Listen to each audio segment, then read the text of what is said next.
Yo, Tim Desert Storm Bradley, boxing Hall of Famer. You already know who it is. Yo, real quick, let's talk about this Haney and Norman debacle. Hey, real quick, let me just make this plain and simple so you guys can understand, right? Mr. Haney has no control over when Vada tests. That's one. Two, when you sign up for Vada testing, that's what Mr. Haney, I think, was after. He wanted them to sign the paperwork, right? Signing the paperwork on where your whereabouts going to be within the next few weeks, next few months, where you train at, where you lay at, so on and so forth. And I get that Norman is going overseas, but that's not going to stop the testing. Vada will find you. Just put it that way. They will find you. They have your phone number. They have your hotel. They want all that information. They also, on the Vada sheet, and it's separate than the contract. It's a separate. Vada has their own paperwork that you have to fill out, right? And immediately after you fill out that information is when they do the random drug testing. All right. I know that Mr. Haney wants it to be done August 1st. Man, they might test before that. As long as the Normans filled out the paperwork, that's all that needs to be done. Everything else is out of the Haney's hands. So I don't care what Mr. Haney is saying or what he's raving about, that it needs to be tested by August 1st. And no, as long as the Normans fill out that paperwork, now it doesn't matter what Mr. Haney says. It doesn't matter what the Norman says. They did their job, and that's it. Now, in the contract, right, both these fighter contracts, there's just a little section that's basically say that the fight's going to be overseen by Vada testing. Drug testing. That's basically what it is. It's not like there's an actual official date in that. Now if it would have been an official date in that, then Mr. Haney has legs to stand on. But I'm sure it doesn't have that. It didn't have that. But as far as the fight being made already, he pushed for them to fill out the paperwork. Now we just sit and wait, and it doesn't matter where the Norman's at now. Vada's going to find you, and they're going to test you. They're going to take urine. They're going to take blood.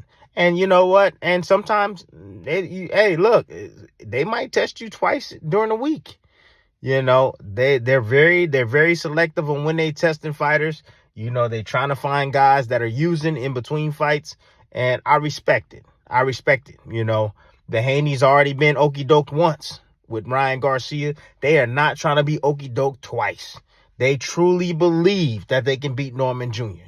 They truly believe that they can outbox Norman Jr. They truly believe that they have way more experience, right, and way more boxing skills than Brian Norman Jr. They are not trying to get out of this fight. Absolutely not. They know what this fight can do for Haney's career, right?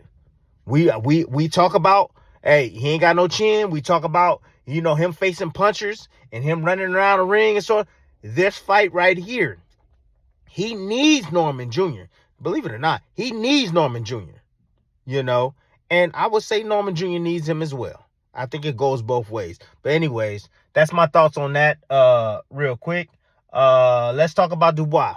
I don't know if you guys read my piece, my article, and ESPN.com. Check it out if you haven't. Yeah, I wrote a little piece about it. Look, Usyk, special fighter, right? Special fighters like Crawford, Usyk, and the list goes on, right? The top 5 pound for pound. These guys, they have so much boxing knowledge and so much experience. It's almost like if they have photographic memories. Like Usyk has already fought him once before. He already fought him once before. It's just like what Usyk fought against Fury for the second time. It was a little easier the second time than it was the first time. A lot easier because he's familiar with his movements. He remembers from the first fight, on how Fury moved and his tendencies, and what he's going to do. So he was levels above a Dubois, this time around, even when they fought the first time. And he knew that the body attack was probably going to be, part of the game plan. Dubois didn't really go to the body all that much, although, in the first fight, he started going down there and he was having success. So he was able to take that away. Minor adjustments. Look, you can't dance with a damn great dancer. You just can't. Usyk mentally, technically, smart fighter, man. and for Dubois to win, he had to sell out. And we all know that Dubois is not going to sell out. We all know that, I remember a lot of people saying, well, man, Dubois has changed and this. And I'm like, oh, yeah, I mean, he got a little confidence.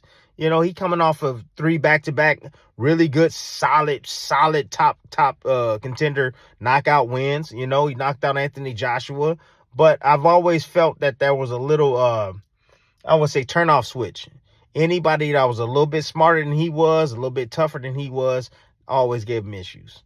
Joshua, he might have seemed big and strong, and he coming off knocking out in Ngannou and, coming off some good wins of himself. Obviously, he got in there, got touched on that chin, and he got knocked out. Dubois got him before he got Dubois. So, going into this fight, I knew Dubois was going to lose this fight, man. He can't outthink Usyk. The only way he can beat Usyk is do exactly what Chisora did. Old school way of beating the southpaw, to take all the damn angles away, is to bum rush him. Just go for it. If he would have done that, I think he would have had a better chance. But, the fact he didn't, yeah, he got outpositioned again, got set up for the big shot, got hit, got hurt.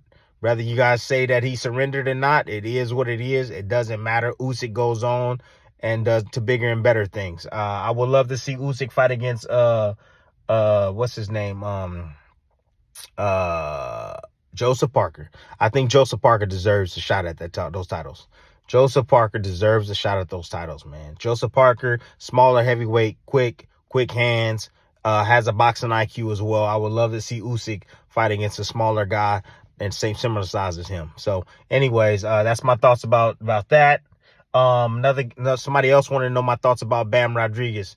Bam is another special fighter in the game. My gosh, man, he's a machine.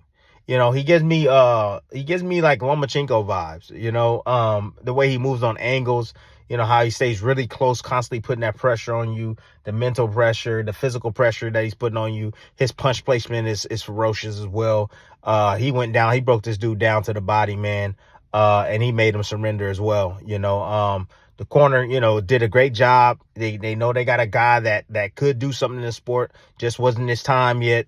A little bit over, his level. But I thought it was a really good competitive fight. I thought Cafu he was game. He was game, and he was letting his hands go. But he just, again, Bam is just on another level, man. He's just on another level. The way he thinks, how acute he is with his movements, man. Just a phenomenal fighter, a fun fighter to watch, man, because he's all action, and he's all gas. No breaks, and he's right in front of you, and he's off to the side of you, and he's back in front of you, and he's off to the side of you, man. He's a special type of fighter, man. And I thought it was a damn good performance, and it was definitely a tough fight. It was.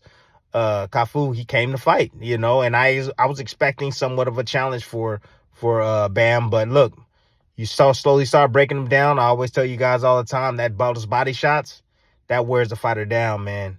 And that creeps into your soul, man. It makes you ask yourself questions over and over. Do I want to be here, man? And when Bam landed that last shot, bro, that kind of buzz, I think it might have been a right hook. Man, I mean, it was all she wrote. But a damn good performance by Bam Rodriguez. In spots, he did make it tough for himself because he just wanted to rumble.